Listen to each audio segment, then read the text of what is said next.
Hola amigos, ¿cómo están? Bienvenidos a Entrevista. Nos encontramos en Colombia, un país que lleva más de 50 años de conflicto interno, se encuentra inmerso en estos momentos en unos diálogos de paz y sobre todo este proceso sabe mucho nuestro invitado de hoy, Iván Cepeda. Él es senador de la República por el Polo Democrático Alternativo. Muchas gracias por acompañarnos hoy en Entrevista. No, gracias a ustedes por esta invitación. Pues seré muy directo. ¿Se encuentra Colombia más cerca que nunca de alcanzar esa ansiada paz?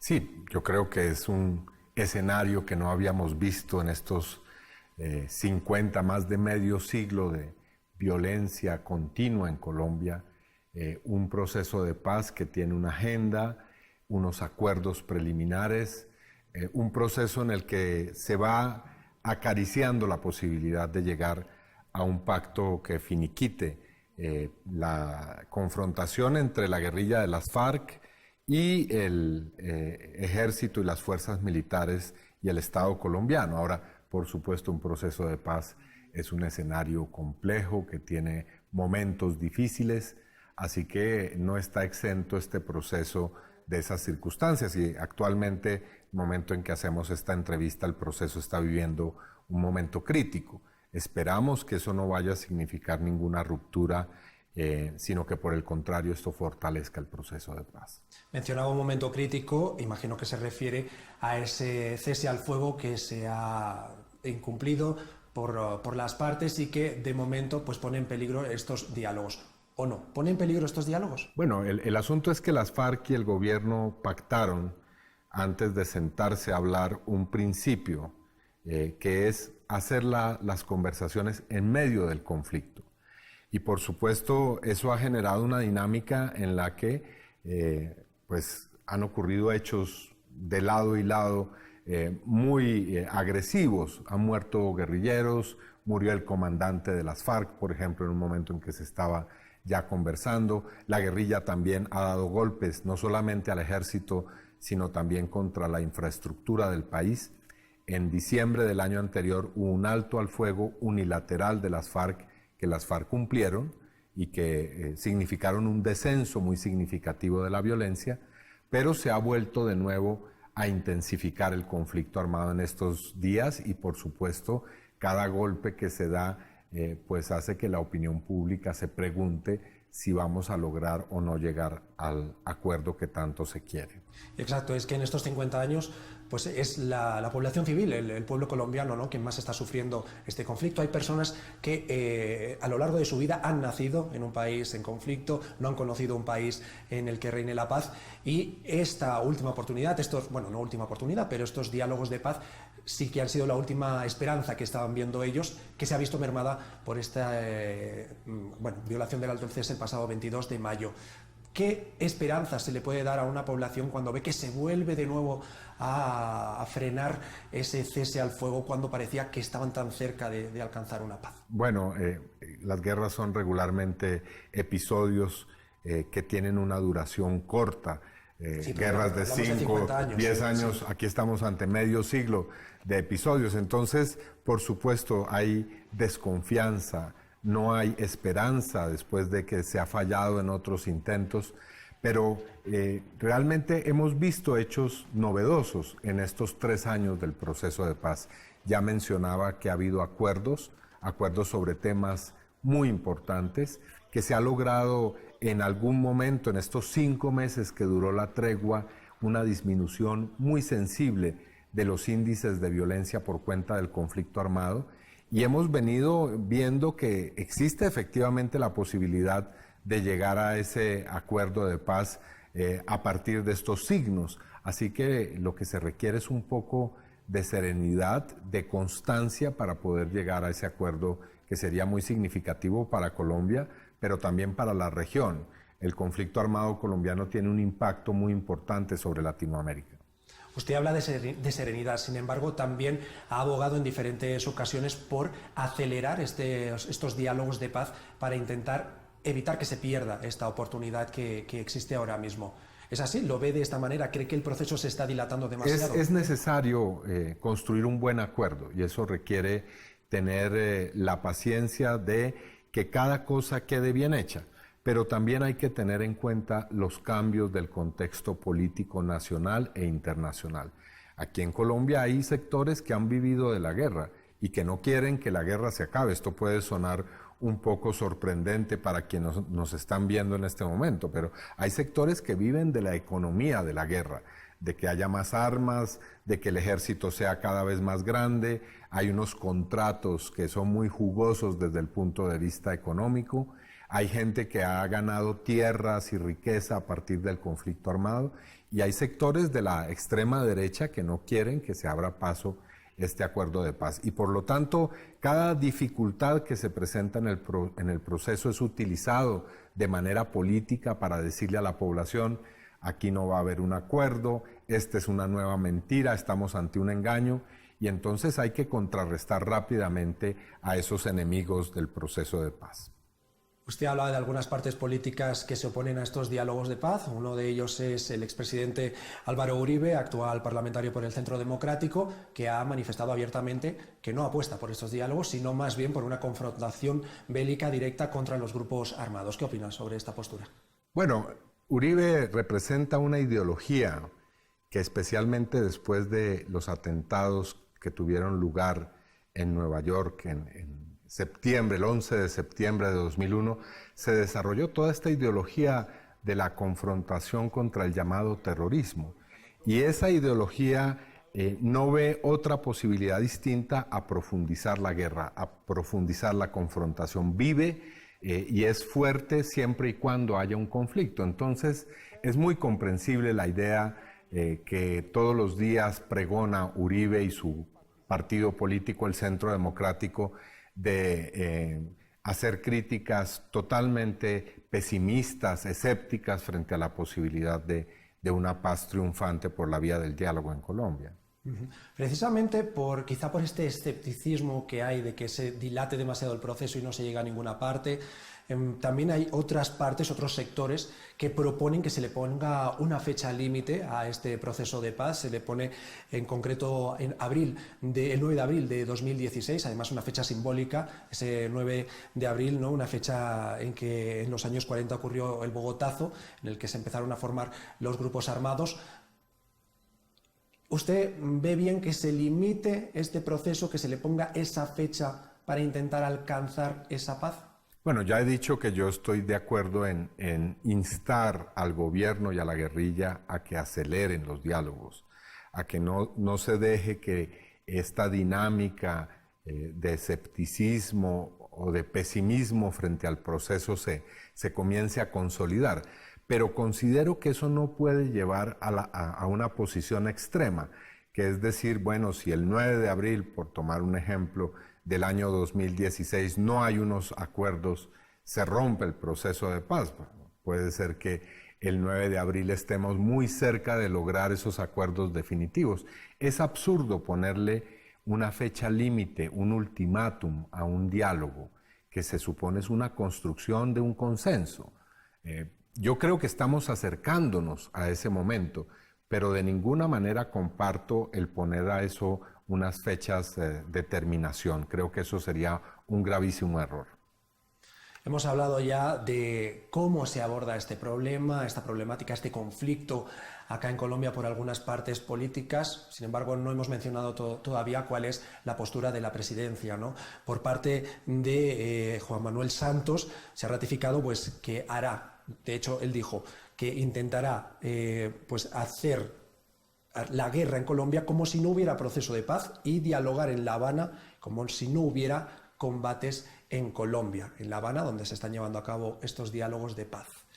¿Cree que es la manera correcta de abordar estos diálogos, estos intentos para alcanzar la paz? Yo haría dos comentarios. El primero es que esa posición tal vez era válida en un momento inicial del proceso, pero hoy estamos acercándonos mediante acuerdos al final. Entonces lo lógico es que la confrontación armada también vaya disminuyendo, que podamos llegar a un punto en el que se debilita la confrontación armada y por el contrario crece y se fortalece el diálogo. Por eso hemos pedido que haya un cese bilateral de hostilidades para que se vaya agotando el conflicto armado. Igualmente hay que decirle al presidente Santos que se requiere una política coherente en materia social. los acuerdos de La Habana tienen un contenido de reforma social, pero la política del presidente refuerza el modelo neoliberal, que tiene precisamente un énfasis en los negocios y no en los derechos de la gente. Entonces ahí vemos que hay una incompatibilidad. Una cosa se habla en La Habana y otra cosa se hace, por ejemplo, en el Parlamento, donde estamos haciendo esta entrevista actualmente. Muy bien, pues enseguida retomamos ese tema. Ustedes no se vayan de donde están, porque volvemos en tan solo unos minutos y seguimos conversando con Iván Cepeda sobre el conflicto en Colombia.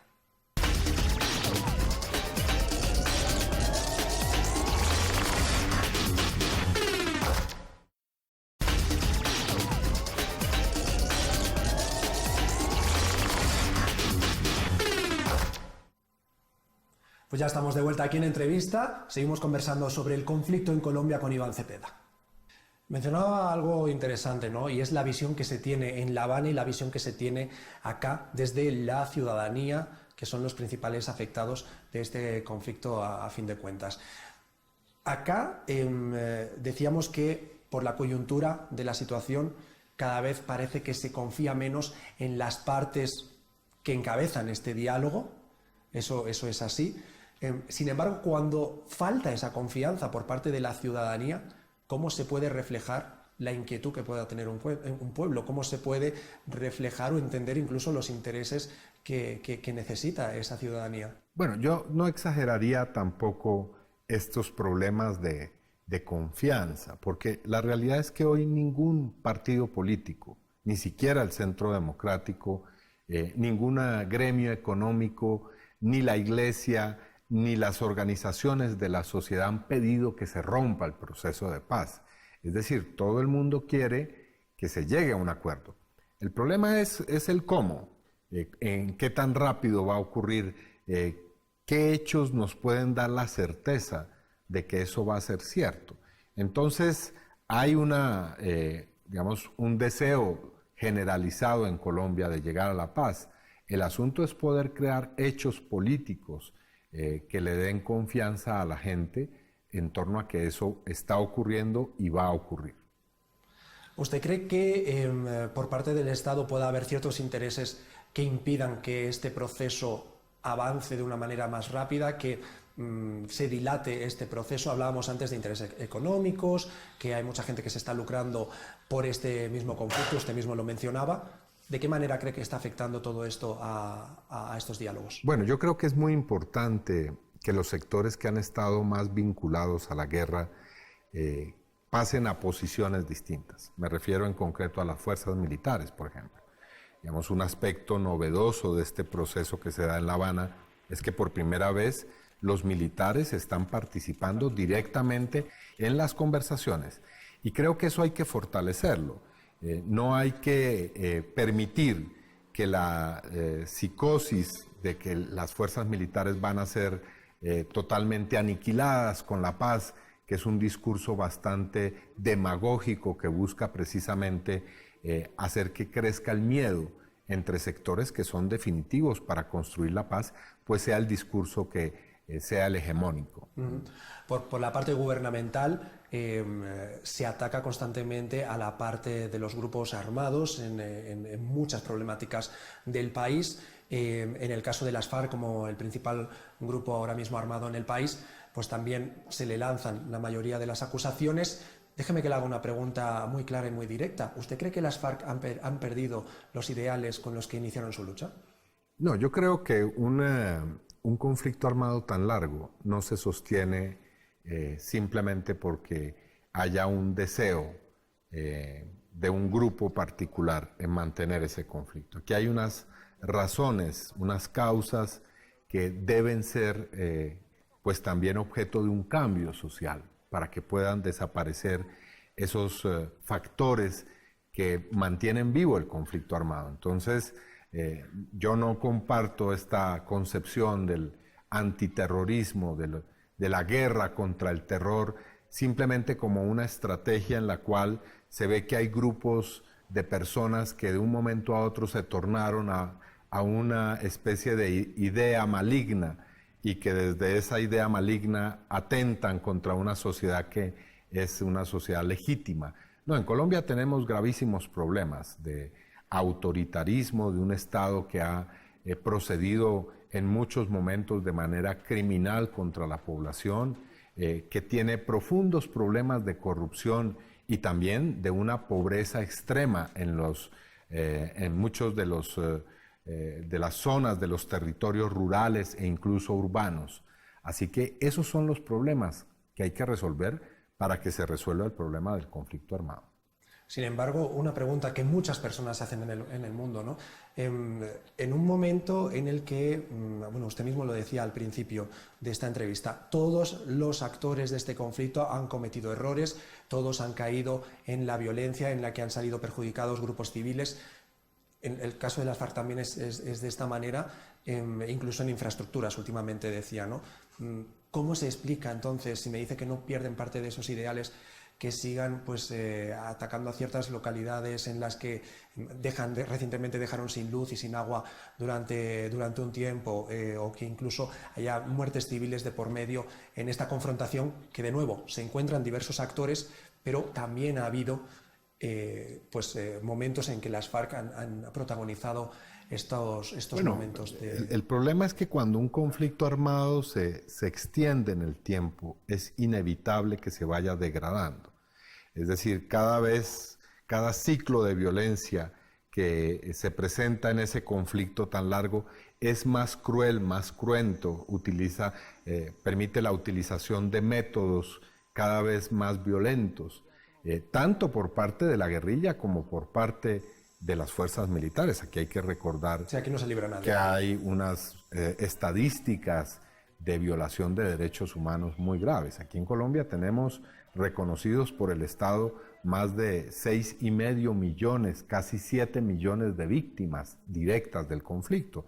Y por supuesto, una parte de esas víctimas son por cuenta de la acción de las guerrillas, pero otra parte muy significativa también por parte de las fuerzas militares del Estado y de la construcción de un factor del cual no hemos hablado en esta entrevista, que son los grupos paramilitares, que han sembrado el terror también en muchas partes del país. Entonces, el problema es que intentar tener un discurso en el que se culpabiliza simplemente a la guerrilla sin ver todo este contexto global de violación de derechos humanos y de una guerra que se ha ido descomponiendo de una manera tan seria, pues es tener una mirada simplista frente a una realidad que debe ser resuelta, por supuesto, con el diálogo, con la búsqueda de soluciones. No, lo que está claro es que en un conflicto, además tan complejo como es el colombiano, si no se hubiese resuelto de una manera mucho más sencilla y antes, actúan muchos actores y desde luego hay siempre varias caras de la moneda en cada uno de ellos, eso está claro, y aquí desde luego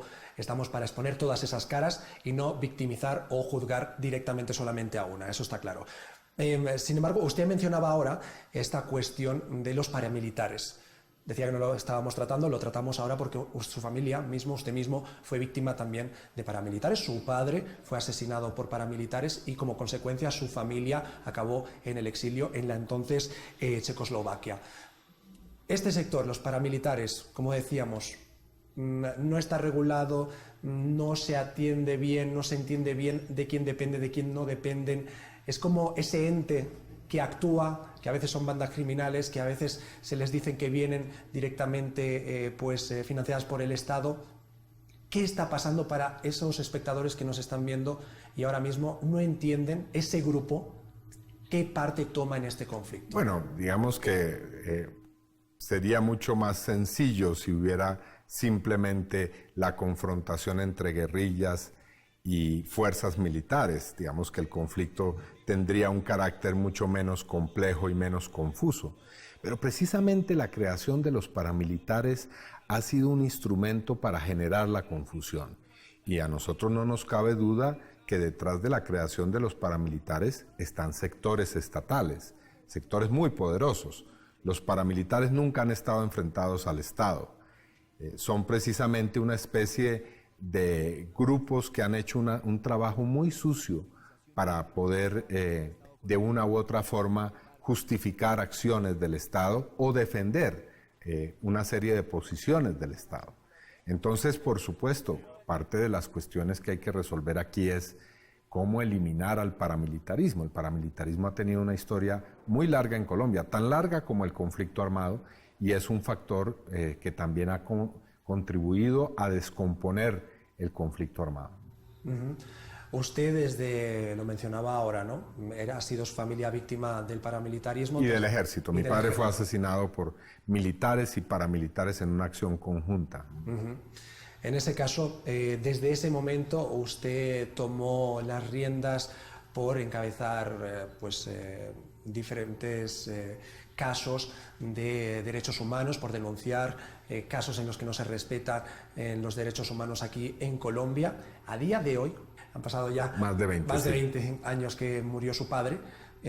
¿Cómo ha cambiado la situación de derechos humanos acá en Colombia? ¿Ha empeorado? ¿Ha mejorado? ¿No ha cambiado en absoluto? Bueno, el asunto es que, por supuesto, hoy tenemos manifestaciones distintas de la violencia a lo que ocurría hace 20 años, pero es importante tener en cuenta que los derechos humanos no se pueden respetar de una manera cabal, como quisiéramos, sin que se cometan este tipo de atrocidades en medio de un conflicto armado. Es decir, nosotros hemos discutido durante mucho tiempo con gobiernos, no solamente con el actual gobierno, sino con muchos otros gobiernos colombianos anteriores, sobre esta idea de que es posible lograr que haya un gobierno y un Estado respetuosos de los derechos humanos en medio de un conflicto armado. Necesitamos que se acabe la guerra en Colombia para que se creen condiciones propicias para que haya un pleno respeto de los derechos de la gente. Ahora, por supuesto, eso no quiere decir que mientras hay conflicto armado hay que quedarse de brazos cruzados y no hacer nada para que se resuelvan las violaciones de derechos humanos. Pero es fundamental que lleguemos a la paz, que lleguemos al final de este cruento episodio de la historia del país, para que podamos tener un respeto cabal de los derechos y de los deberes también de la gente. ¿Qué es, a su juicio, lo que se ha hecho mal, las claves de lo que se ha hecho mal en la gestión de este gobierno en cuanto al conflicto o a intentar resolver este conflicto? Yo creo que a este gobierno le ha faltado más decisión para varias cosas. En primer lugar, para sacar adelante las conversaciones, unas posiciones todavía más propositivas y constructivas en la mesa. Le ha faltado decisión para enfrentarse a los enemigos del proceso de paz. Yo creo que se ha hecho muchas concesiones a quienes quieren que el proceso fracase. Es decir, se ha pensado que teniendo una posición de concesión se va a lograr neutralizarlos. Y tercero, ya mencionaba aquí en esta entrevista la falta de coherencia para buscar unas transformaciones y unas reformas sociales. En eso el gobierno ha mantenido una posición distinta a la que tiene que ver con el espíritu de los acuerdos a los que se está llegando en la mesa de conversaciones. Ahora, le hemos reconocido al presidente Santos, y lo digo desde mi lugar de opositor a este gobierno, también sus aciertos cuando ha planteado el proceso y se ha jugado la carta de la paz en Colombia. Sí, porque esa era la pregunta que le iba a hacer ahora. Se la iba a invertir. ¿Cuáles son los aciertos en la gestión de este gobierno? Yo creo que el más importante es el haber planteado el proceso, el haberlo permitido y el haberlo desarrollado. Creo que ese es un aspecto de la política del presidente Santos en sus dos gobiernos que hay que saludar y que hay que reconocer. Ahora, no basta con plantear el escenario, el haber desarrollado hasta ahora unos diálogos que nadie desconoce, son muy importantes, hay que llevar al final la tarea. Y en eso hay que decirle al presidente que tiene que profundizar y hacer todavía mucho más sólida la posibilidad de llegar por la vía del diálogo a esos acuerdos. Bueno, pues Iván Cepeda, muchas gracias por habernos acompañado hoy en entrevista, por habernos dado esta visión tan amplia del conflicto, como decimos, más de 50 años que sufre ya su país. Gracias por acompañarnos hoy. A ustedes por esta entrevista, muy amables. Ustedes, si quieren saber quién se sentará en esa silla en el próximo programa, solamente tienen que seguirnos en nuestra página web, actualidad.rt.com, o también en nuestras redes sociales, ya lo saben, en las de RT en español, o bien en las mías, que estarán apareciendo ahora mismo aquí en pantalla, tanto en Facebook como en Twitter. Hasta que nos volvamos a ver, se lo digo siempre, sean felices. Chao.